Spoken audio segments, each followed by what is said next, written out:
For 8 years, the boy touched his ear and winced. Every doctor said nothing could be done. His father spent millions flying across continents, begging specialists to look again. They all said the same thing: irreversible. Then a housekeeper with no medical training noticed something every expert had missed. What she found inside that child's ear will leave you speechless. This is a true story about a miracle that didn't come from a hospital. It came from a woman with nothing but courage and faith. And I promise you, by the end of the story, you'll understand that sometimes the answers we're desperately searching for are right in front of us. We just need someone brave enough to see them. If you've ever felt invisible, if you've ever been told you weren't qualified, you need to hear what happened next. Stay with me. Welcome to the story room. While you are here, please hit the subscribe button and comment your view on the story and where you're watching from. Section 1. The Silent Prison, 900 Words. Let me tell you about a man named Thomas Bryant. He owned one of the largest real estate development companies in Texas. Skyscrapers with his name on them, properties across 3 continents, wealth most people can't even imagine. But none of it mattered, because his son, Jake, was born into silence. 8 years old. Never heard a single sound. Not his father's voice. Not laughter. Not music. Nothing. Just silence, thick and endless. Thomas had tried everything. He'd flown Jake to Boston Children's Hospital, to specialists in Germany, to clinics in Singapore. Doctors who charged $10,000 just to look at his son. They ran every test imaginable. MRIs, CT scans, genetic testing, experimental procedures. Every single one of them said the same thing. Mr. Bryant, your son's deafness is permanent. You need to accept this reality. But Thomas couldn't accept it. He refused to accept it. Because Jake was all he had left in this world. His wife, Amanda, died the day Jake was born. Complications during delivery. Too much bleeding, not enough time. Thomas held her hand as the life drained from her eyes. She tried to speak, tried to say something, but no words came out. Just like their son would never speak. Just like the silence that would define their lives. Thomas never forgave himself. If he'd chosen a different hospital, if he demanded better care, if he'd been more careful, maybe she'd still be alive. Maybe Jake would be different. The guilt sat on his chest like a weight he couldn't lift, crushing him slowly, day by day. So he did the only thing he knew how to do. He threw money at the problem. Millions of dollars. Private jets to specialists across the world. Hotels that cost more per night than most people earn in a month. Every time a new doctor's name came up, every time someone mentioned a new procedure, Thomas was on a plane within hours. But it never changed anything. The answer was always the same. Nothing we can do. Accept it. Move on. The Bryant estate sat on 50 acres just outside Dallas. From the outside, it looked like paradise. Massive gates, perfectly manicured lawns, a fountain in the circular driveway, windows that sparkled in the Texas sun. But inside, the house felt like a tomb. Quiet, heavy, like something had died there and nobody had the courage to bury it. The staff moved through the hallways like ghosts. They'd learned quickly that Mr. Bryant liked things quiet. No music playing, no television noise, no unnecessary conversation. Just silence. Always silence.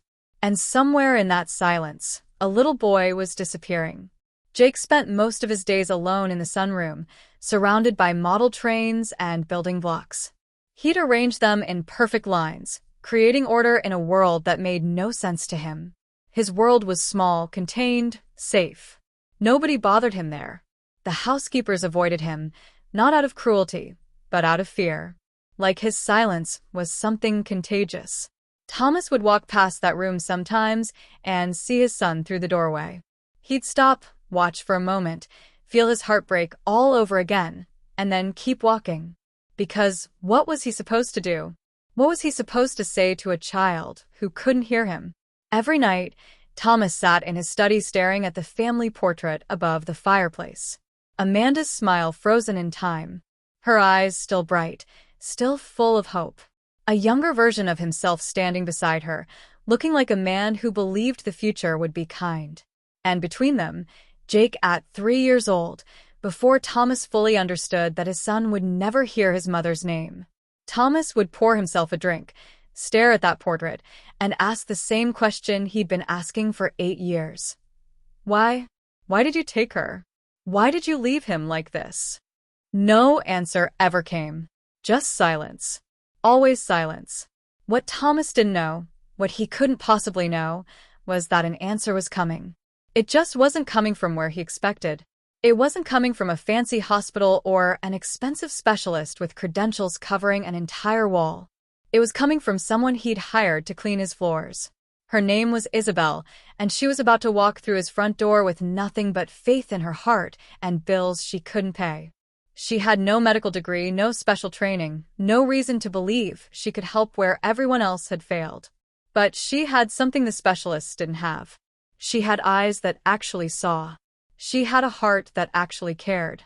And she had the courage to trust what she saw, even when it meant risking everything. Isabel didn't know it yet, but God was about to use her in a way that would prove something the world forgets too often. Miracles don't always come through the qualified.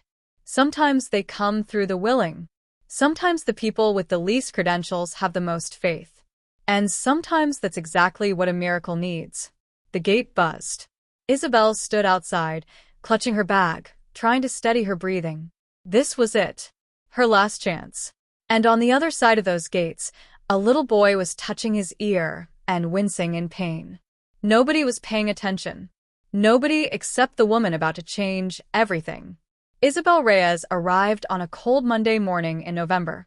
The sky was gray and heavy, like it was carrying something it couldn't hold anymore. She stood at those massive gates, watching them swing open slowly, and whispered a prayer under her breath. Please, God, let this work. I need this job. Back in Houston, her grandmother was lying in a nursing home bed. The bills were stacked on Isabel's kitchen counter like a tower about to fall. 4 months behind. That's what the latest notice said. If she didn't pay soon, they'd transfer her grandmother to a state facility. The kind of place where people went to be forgotten, where nobody held your hand, where you became a number instead of a person. Isabel couldn't let that happen. Her grandmother had raised her after Isabel's parents died in a house fire when she was 9 years old. That woman had fed her when there was nothing in the fridge, prayed over her when life felt impossible, worked 3 jobs to keep Isabel in school. That woman deserved better than a cold room full of strangers who didn't care. So Isabel took this job. Housekeeper at a billionaire's mansion. She didn't care about the fancy address or the wealthy family. She just needed the paycheck. Needed it desperately. The head housekeeper, Mrs. Chun, met her at the front door. Sharp eyes, tight lips, the kind of woman who noticed everything and forgave nothing. You're Isabel. Yes, ma'am. You'll clean. You'll stay quiet. You'll keep to yourself. Mrs. Chen's voice was firm. Mr. Bryant doesn't like disruptions, especially around his son. Do you understand? Yes, ma'am. I understand. Do you? Mrs. Chen studied her carefully. Because the last girl didn't. She tried to get too close to the boy. Thought she could help somehow. She was gone within a week. Isabel swallowed hard. I'm just here to work, ma'am. Nothing more. Mrs. Chen nodded slowly. Good. Follow me. As they walked through the mansion, Isabel kept her eyes down. But she couldn't help noticing things. The silence, so thick it felt alive. The way the other staff moved without speaking, without smiling. The heaviness hanging in the air like fog that wouldn't lift. And then she saw him. A small boy sitting on the marble staircase, arranging toy cars in a perfect line. He didn't look up when they passed. Didn't acknowledge anyone. His shoulders were hunched, his movements careful and precise. But what caught Isabel's attention was something else. The way he kept touching his right ear. Just briefly, almost like a habit. And the tiny wince that crossed his face each time he did it. Isabel's chest tightened. She'd seen that gesture before. Years ago, with her nephew Luis. The constant touching, the wincing, the way he'd tilt his head trying to find relief from pain nobody else could see. She didn't say anything, just kept walking. But her heart whispered something she couldn't ignore. Pay attention to this. Days passed. Isabel cleaned floors, dusted furniture, washed windows. She kept her head down like Mrs. Chun had told her. But she couldn't stop watching Jake. Every morning, same routine. The boy would sit alone in the sunroom, surrounded by model trains and puzzle pieces. His world was small, contained, safe. No one bothered him there. The other housekeepers avoided him, not out of cruelty, but out of something else. Fear, maybe, or hopelessness. Like his silence was something they might catch if they got too close. But Isabel saw something different. She saw a child who was desperately, achingly lonely. A boy who sat by windows and pressed his small hand against the glass, watching the world move without him. She saw the way he'd look at his father sometimes when Thomas walked past without stopping. How his little shoulders would sink just a bit lower each time. And she saw how he touched his ear. Over and over. Wincing each time. And nobody noticed. Or maybe they'd stopped noticing long ago. One afternoon, Isabel was dusting the hallway near the sunroom when she saw Jake struggling with a model train piece. His small fingers couldn't get it to fit. Frustration creased his young face. His hands were shaking. She shouldn't interfere. Mrs. Chen's warning echoed in her mind like a siren. But before she could stop herself, Isabel knelt down and gently took the piece from his hands. She fitted it into place with a soft click. Jake looked up at her. For a moment, they just stared at each other. His eyes were green, like spring grass, and so sad they made her heart ache. Then something happened. The tiniest smile, just a flicker at the corner of his mouth. Isabel smiled back. She gave him a small wave. He waved in return. That simple wave broke something open inside Isabel's chest. This child was starving for connection, for someone to see him as more than a problem that couldn't be solved. That night, Isabel lay in her small room in the staff quarters, thinking about that wave. Such a small thing. But it meant everything. The next morning, she left something on the stairs where Jake always sat. A folded paper airplane, simple, made from notebook paper she'd found in the kitchen. She didn't wait to see if he'd take it. But the following day, the airplane was gone. In its place, a note. 3 words in shaky handwriting. Can you stay? Isabel pressed that note to her chest and closed her eyes. Lord, she whispered, let me help this child. Please. Show me how. She didn't know it yet, but God was already answering. And the answer would cost her everything she had. Over the next few weeks, something beautiful and secret began to grow. Isabel and Jake developed their own language. Not the formal sign language his expensive tutors tried to teach him. Something different. Something personal. Something that belonged only to them. She'd leave him small gifts hidden around the house. A piece of candy wrapped in gold foil tucked under his pillow. A small toy car placed on the windowsill where he sat every morning. A drawing of a train taped to his bedroom door. He'd leave her things in return. Drawings of airplanes. A smooth stone he'd found in the garden. A bookmark made from folded paper with stars drawn on it. Isabel learned his gestures, the ones he'd created himself when words failed him. The way he tapped his chest twice meant he was happy. The way he pointed to the sky meant he was thinking about something big, something beyond this house. The way he pressed both palms together meant he felt safe. And slowly, carefully, he started using that last gesture around her. Safe. Isabel treasured that more than anything.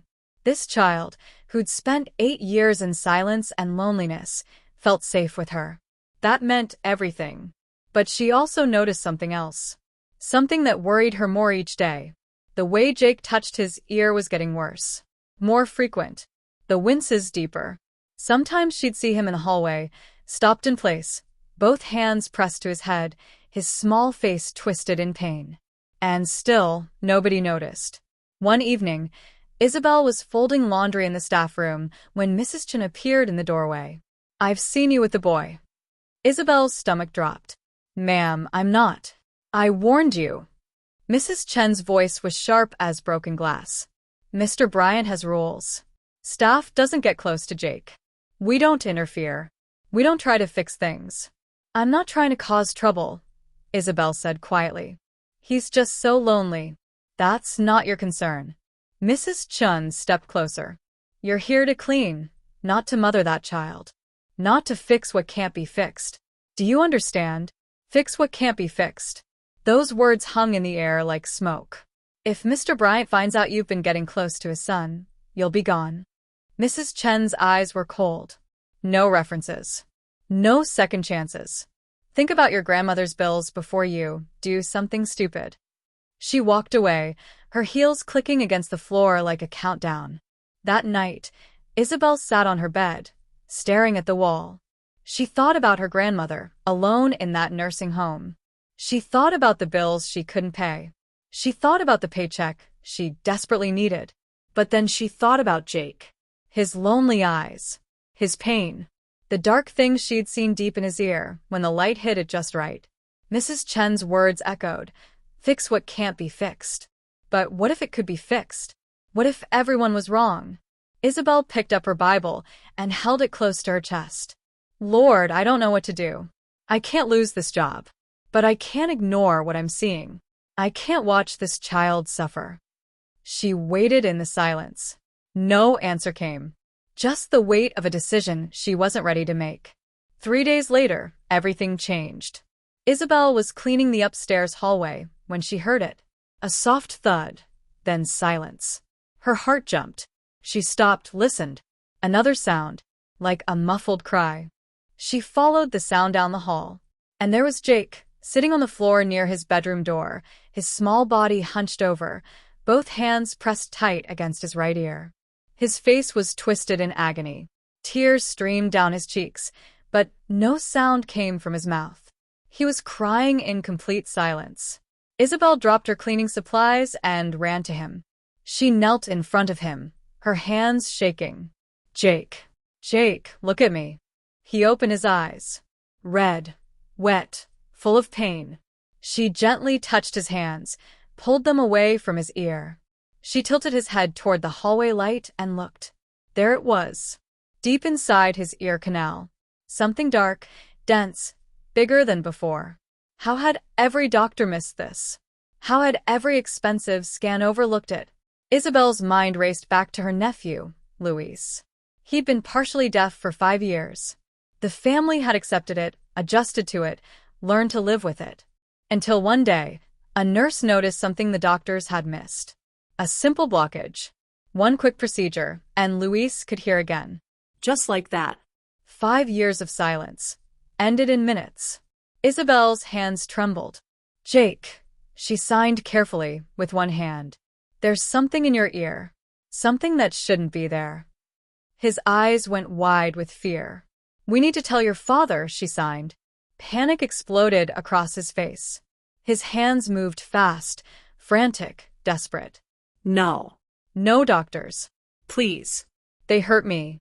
Always hurt. Never help. Isabel's heart shattered into 1,000 pieces. She understood. 8 years of specialists. 8 years of procedures and tests. 8 years of pain with no relief. He'd learned that help meant suffering. She took his small hands in hers and looked into his eyes.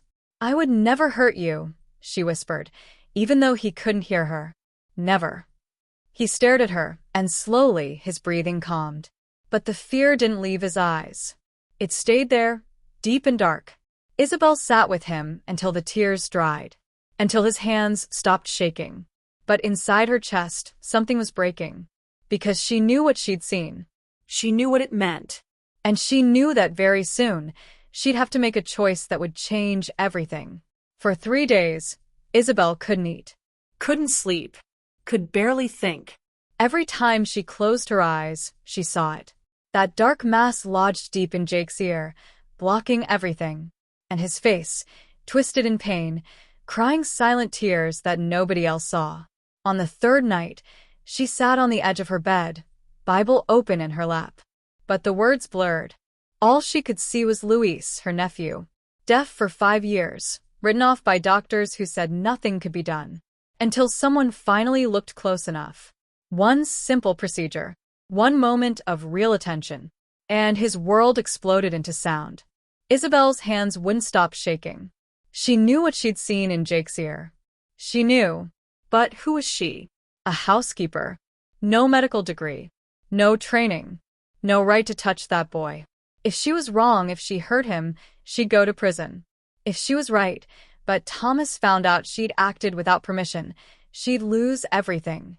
Her job. Her income. Her grandmother's care. Lord, she whispered, her voice cracking. What do you want from me? Silence. Just the ticking of the clock on the wall. She thought about her brother, David. Dead at 13. He'd been sick for months, complaining of pain in his side, but they couldn't afford doctors. Couldn't afford help. Isabel watched him fade, watched him struggle, watched him try to speak words that wouldn't come. He died in her arms. In silence. She'd promised herself that day, promised God, never again. She'd never stand by while a child suffered. Not if she could help. Not if there was even the smallest chance. But this was different.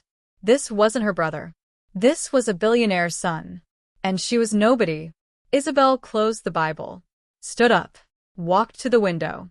The moon hung heavy outside, spilling silver light across the gardens. Somewhere in this mansion, a little boy was sleeping with pain in his ear and silence in his world. And she was the only one who'd noticed. The only one who'd seen. God, she breathed. I'm scared. I'm so scared. But if this is what you're asking of me. Her voice trailed off. She thought of her grandmother's words, spoken years ago when Isabel was just a girl. The Lord doesn't call the equipped, baby. He equips the called. When God asks you to do something, He'll give you what you need. You just have to be brave enough to say yes. Isabel wiped her eyes. Made a decision. Tomorrow, if Jake showed pain again, she would act. She would trust what God had shown her, even if it cost her everything. She climbed into bed, heart pounding. Sleep wouldn't come, but peace did. A strange, heavy peace. The kind that comes when you've decided to step off the cliff and trust that God will catch you. The next evening came too fast. Thomas was away in Houston on business. The house was quiet. Isabel was folding towels in the linen closet when she heard it. A thump. Heavy. Close. Her heart stopped. She ran toward the sound, down the hallway, past the sunroom.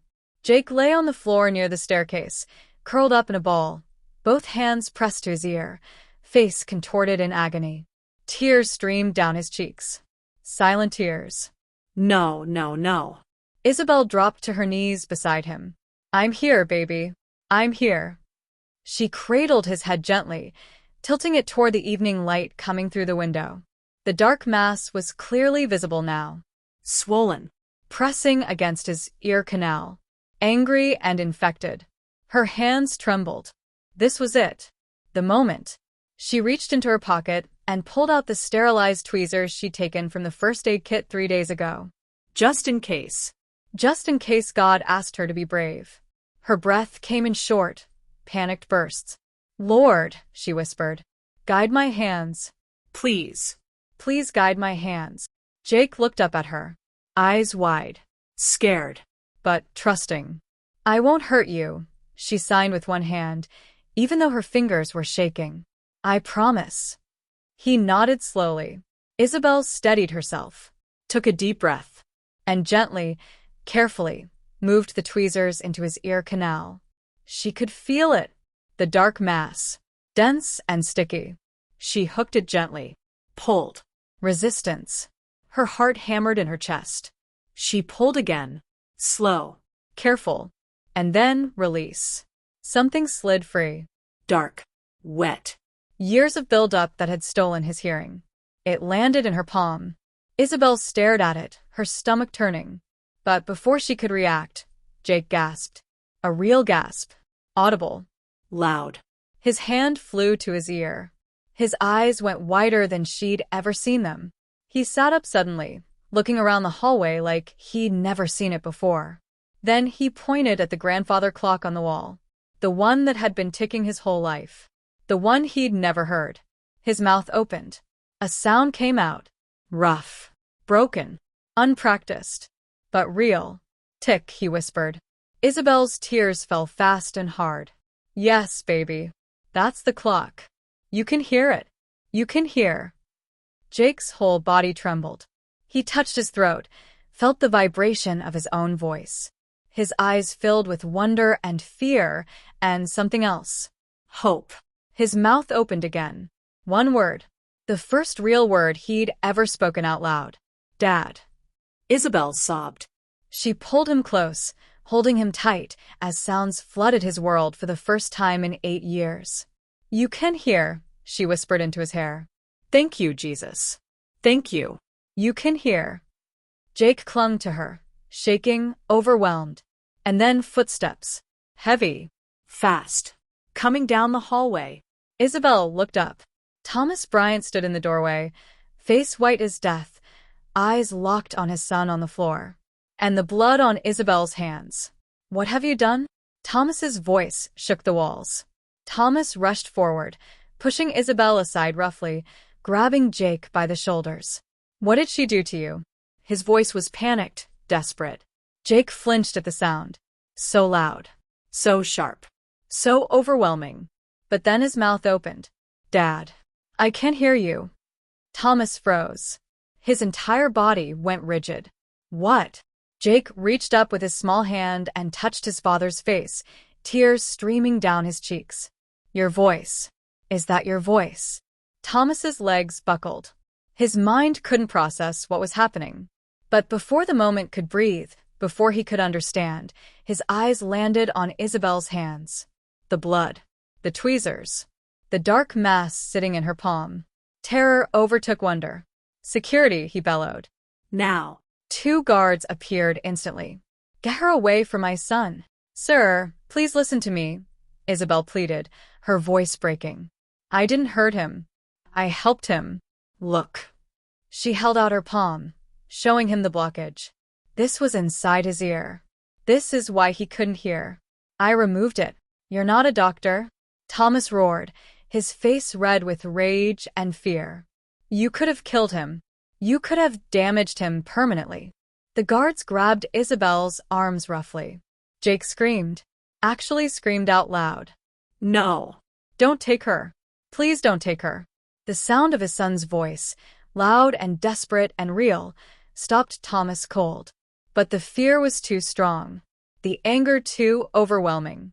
Take her to the security office. Call the police. Isabel didn't resist. As they dragged her away, she looked back at Jake one last time. It's okay, she mouthed, even though he could hear her now. You're going to be okay. Jake sobbed. Loud, messy, beautiful sobs. The first sounds of grief he'd ever made. The first sound his father had ever heard him make. At the hospital, doctors swarmed around Jake like bees. Tests, scans, examinations. Thomas paced the hallway, his mind spinning out of control. His son was speaking, hearing, responding to sounds. It was impossible. A nurse approached him, her face serious. Mr. Bryant, the doctor needs to speak with you urgently. Thomas followed her into a small office. Dr. Patterson sat behind the desk, a folder open in front of him. Mr. Bryant, I don't know how to say this gently. Just say it. The doctor slid a folder across the desk. This is your son's scan from 4 years ago. From the clinic in Boston. Thomas opened it. There, circled in red marker, was a notation. Dense obstruction noted in right ear canal. Immediate removal recommended for hearing restoration. Thomas's blood turned to ice. Someone saw this? Dr. Patterson nodded slowly. It appears so. But there's no follow-up in the records. No procedure scheduled. Your account was flagged for ongoing treatment and consultation. The words hit Thomas like a physical blow. Ongoing treatment. Ongoing consultation. They'd known. They'd seen the blockage. And they'd left it there. Because his money was too good. Because his desperation was profitable. Because a cured patient doesn't come back. They kept my son deaf, Thomas whispered, his voice hollow. On purpose. Dr. Patterson said nothing. But his silence said everything. Thomas's hands trembled with rage. All those years. All those millions. All those specialists shaking their heads and saying nothing could be done. They'd lied. And the one person who told the truth, who'd actually helped, was sitting in his security office waiting to be arrested. Thomas stood abruptly. "Where are you going?" the doctor asked. Thomas didn't answer. He had a housekeeper to find, and a lifetime of apologies to make. Isabel sat alone in the security office, hands folded, head bowed. She wasn't praying for herself. She was praying for Jake, that his hearing would hold, that his father would understand, that the boy would finally know what it felt like to live in a world full of sound. The door opened. She looked up. Thomas Bryant stood there, but he wasn't the same man who'd ordered her arrested an hour ago. His eyes were red. His face was broken. He looked like a man who'd just watched his whole world crumble and rebuild in the same breath. Isabel. Her name, spoken softly, almost reverently. She stood. "Mr. Bryant, I can explain?" "Don't." He walked toward her slowly. "Don't explain. Don't apologize. Don't say a word." He stopped in front of her. And this billionaire, this man who owned buildings and controlled fortunes, fell to his knees. "I'm sorry," he whispered.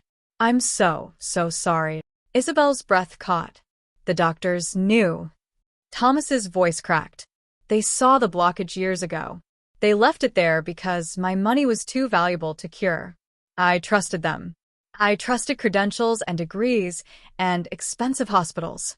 I threw millions at my son's problem and never once stopped to actually look at him." Tears streamed down his face. "But you did. You saw him. You saw his pain. You paid attention when no one else bothered." Isabel's own tears fell. "I just loved him, sir. That's all." Thomas shook his head. No. "That's everything." He stood slowly. "I've spent 8 years trying to buy a miracle, and God sent one through the woman I hired to clean my floors." Isabel wiped her eyes. "God uses the willing, Mr. Bryant, not the qualified. That's what my grandmother always says." Thomas nodded. "She's right." They walked back to Jake's hospital room together. The boy sat on the bed, headphones on, listening to music for the first time in his life. His face was pure wonder. When he saw them, he pulled off the headphones and ran straight to Isabel. He wrapped his arms around her waist. "Thank you," he said clearly. His voice was getting stronger. "Thank you for seeing me." Isabel knelt down and held him tight. "You were always worth seeing, baby. Always." Jake pulled back and looked at his father. "Dad, I can hear your heart beating. It's fast." Thomas dropped to his knees and pulled his son close. For the first time in 8 years, Jake heard his father cry. Heard the sound of love breaking through years of silence. And Isabel, standing quietly beside them, finally let herself breathe. God had answered her prayer. Not with money, not with medicine, but with willing hands and a faithful heart. Sometimes that's all a miracle needs. 6 months later, Jake spoke his first full sentence without help. "I love you, Dad." And Thomas, holding his son close, whispered back, "I love you too. And I finally hear you. I finally hear you." The silence was gone. And in its place, a symphony of sound, of life, of love. All because one woman was brave enough to see what everyone else had missed. All because she chose faith over fear. And sometimes, that's exactly what changes everything.